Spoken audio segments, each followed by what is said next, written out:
is MAGA? Why are you Trump? Why do you support Trump so much? Liberty and justice for all. Amen. That's what he's not getting. Is it crazy? Hey, Close the borders! Close the borders! Close the borders! Get the out of here! We do not like the propaganda. We're here for the truth. That's it. Get Sleepy Joe out of here! Is this the rise of the new MAGA generation? With another monumental election cycle, the first for many coming-of-age voters in the country, we might be staring down the barrel of a gun with a slew of newly minted Trump supporters. What do you think about CNN, MSNBC, all of the other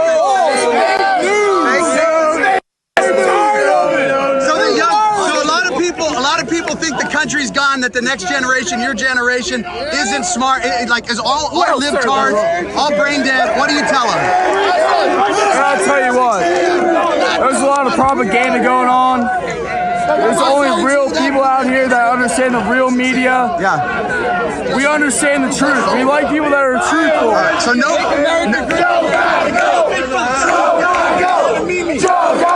speak for the truth. But the threat of a conservative takeover of the youth is an urban myth at best. This schoolyard bout is exactly how I pictured it. A mischievous gang of no-nonsense delinquents who speak in mantra and dispirited allegations about people that their political party has painted as villains. Because looking just a bit more closely, you can untangle the doctored rhetoric of the right, and you can decode just exactly how MAGA appealed to Gen Z. And you stand for God, you must not be totally standing for him, because that's where we're at.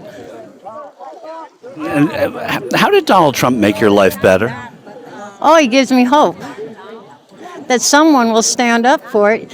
As the Bible also says, whenever there's times of great trouble and you're his people, that he will provide a leader.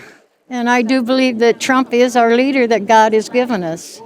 It's kind of like Charleston Heston was called the American Moses, and he was in charge of the NRA and did the... Cycling through meaning-adjacent phrases like Sleepy Joe Biden and fake news, these ruffians inadvertently signal to the viewers exactly why conservative arguments fail to meaningfully deliver. They're simple, uniformed positions that are more rooted in taunting the opposition than addressing the elephant in the room.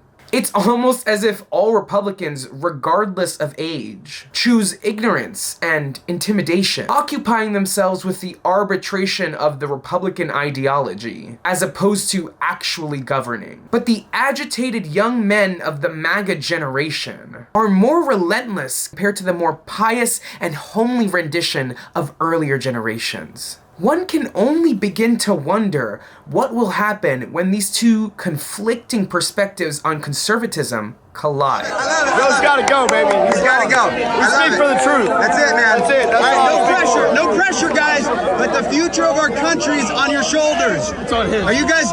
Do we have men and women, or is it soy boys? Is it women with balls? No sissies. No sissies.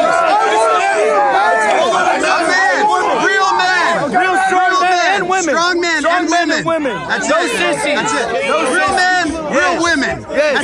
That's it. And in the dangerous alchemy of this political dysfunction caused by the right, how will the Republican Party bear the weight of its decaying legacy? This is a far departure from any reasonable approach. In an all too familiar, albeit conflicting perspective, the position of this average MAGA supporter proves exactly why infighting in the Republican Party is so intense. Antiquated sensibilities of the right seem apt for an older and much more secluded generation. But the right's mutation of its initial platforms and leveraging of prejudice and insecurity exploits the hatred of the white masses to consolidate a political platform and spread even more misinformation and dysfunction. By nature, the populism of the right is about dismantling democracy, the system that bestows political power onto chosen elected officials by the people. To that end, the young cohort we saw in the earlier clips are a direct consequence of the campaign of misinformation and dishonesty launched by the right. Because the superficial arguments are grafted onto these juveniles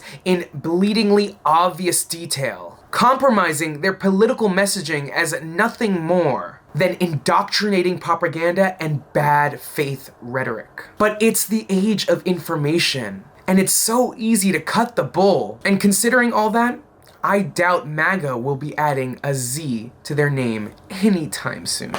This is Adrian Costa with Rebel HQ. Make sure to like, comment, subscribe, and check back for more videos. See you guys soon.